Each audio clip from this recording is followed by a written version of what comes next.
I'd like to introduce a lady now who was a main force in a show called Blake's 7, and I'd like to give a warm round of applause for Miss Jacqueline Pearce, ladies and gentlemen.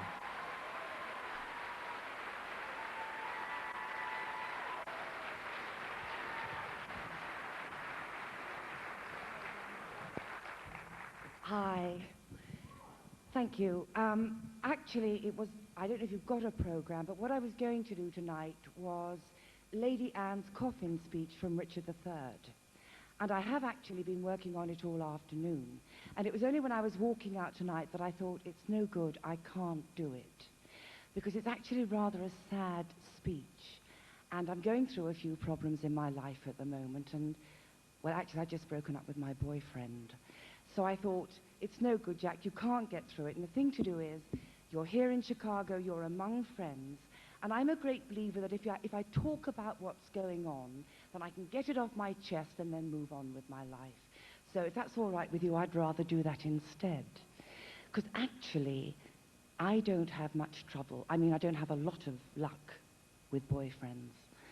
And I've given it a lot of thought because I thought, if I can work out where I'm going wrong, then perhaps I can get it right. And do you know what I think? I think a lot of it is to do with the fact that boys see things differently to girls. Now, I'll give you an example. I was just talking to my girlfriend on the phone back home, and apparently she was telling me this afternoon she was in bed with her boyfriend. That would have been all right, but her husband came home unexpectedly. One of those, right? So she's in bed with her boyfriend, and suddenly her husband appears, opens the bedroom door, and finds them in bed together. So he says, "What are you doing?" So she turns to her boyfriend and she said, "Didn't I tell you he wasn't very bright?" See what I mean?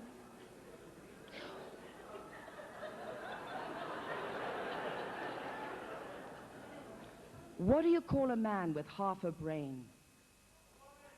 Gifted.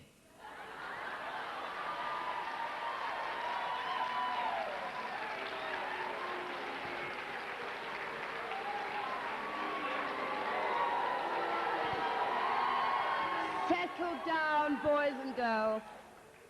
What do you call 30,000 men at the bottom of the sea? A good start. Now, actually, that makes it sound as though I don't like men, and it's not true at all. It's just a big cover-up, because actually I like men a lot, but I don't have much luck. I said to my girlfriend on the phone tonight, I said, "Ange, what is it about me and men? They seem to see me coming." She said, "No, honey, you flag them down." And I think what it is, it's because it goes back to my childhood. Because when I was at school, I was called Cinderella.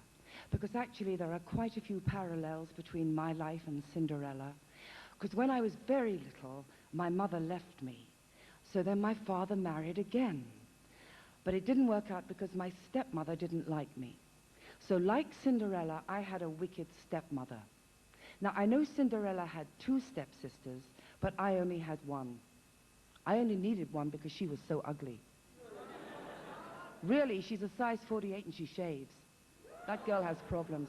So all my life, you see, I've identified with Cinderella, but I used to console myself by thinking that when I grew up, I'd be like Cinderella and I'd meet Prince Charming and life would be a ball. Well, I grew up, and then I thought I'd met Prince Charming, but it went wrong. And actually, I wrote a little poem about it, which really says why it went wrong, and I'd like to tell you that tonight. Once my heart was broken by a man I truly adored. My soul was seared with sorrow, but when I think of him now, I'm bored, I wish. He was tall and dark and handsome, the charming prince of my dreams. So what went wrong, I hear you ask? Would you believe that prince was a queen? Story of my life. So what I'd like to tell you tonight, you all know the story of Cinderella, yes? So what I'd like to tell you is the alternative Cinderella. Now, actually, to tell this story successfully, you really need to be a boy. And I'm not a boy, So I hope that you'll bear with me. And when we get to the bit that where it would help if I was a boy, you'll work it out for yourself because you're bright. I'd just like you to bear with me and use your imaginations, okay? So Cinderella wants to go to the ball. And her wicked stepmother and her ugly stepsisters won't let her go. They've gone and they've left her behind. And she's sitting in the kitchen by the fire in her rags, and she is feeling very sad. And she's thinking, oh, if only something magical would happen and I could go to the ball. And suddenly, this wonderful lady appears and says, Cinderella, I am your fairy godmother, and you shall go to the ball. And she waves her magic wand, and Cinderella is transformed. And suddenly she's wearing this beautiful frock, diamond tiara, diamonds at her neck, and she looks wonderful. So she says to her fairy godmother, oh, fairy godmother, thank you, thank you. I'm going to go to the ball, and I'm going to have the most wonderful time. And there's a glass coach with 12 white horses to take her to the ball. And she gets into the coach, and her fairy godmother says to her, Cinderella, you go and you have the time of your life. But there is one condition. You have to be home by midnight, or your vagina will turn into a melon. You know, that's the deal. So she says, okay, so I must remember, I've got to be home by midnight or my vagina will turn into a melon. Must be home by midnight or my vagina will turn into a melon. Okay, so she gets into the coach and she's taken to the palace, and she comes to this beautiful palace made of crystal, and she goes into this amazing ballroom that's lit with 1,000,000 candles, and there in the center of the ballroom is the most handsome prince you have ever seen in your life. And he looks at her, and she looks at him, and she's in love. And he walks towards her, and everybody just parts because they can see what's going on. And he comes up to her, and he says, Cinderella, would you do me the honor of partnering me in the dance? And she says, with the greatest of pleasure, my lord. Must remember to be home by midnight, or my vagina will turn into a melon. So she starts dancing with this wonderful prince, and she is transformed with love. And he looks at her, and he is enchanted and bewitched. And he says, Cinderella, you are magic. Thank you, sir. I must remember to be home by midnight, or my vagina will turn into a melon. So the gong strikes for supper. So they go into this amazing dining room, and she is seated opposite her prince. Must remember to be home by midnight, or my vagina will turn into a melon. And this time, you know, she's got a vested interest. She hopes it doesn't. So,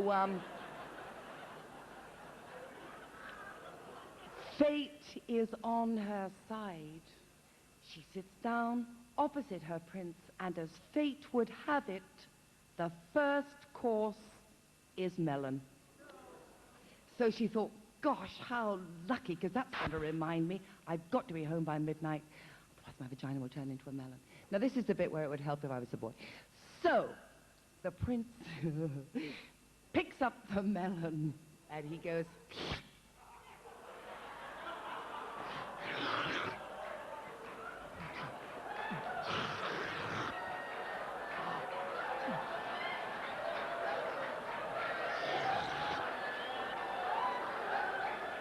You got the picture. Thank you. So he puts it down, and he looks at her. He says, Cinderella, what time do you have to be home? She said, 2:30. Thank you. 111. Jacqueline Pearce, ladies and gentlemen.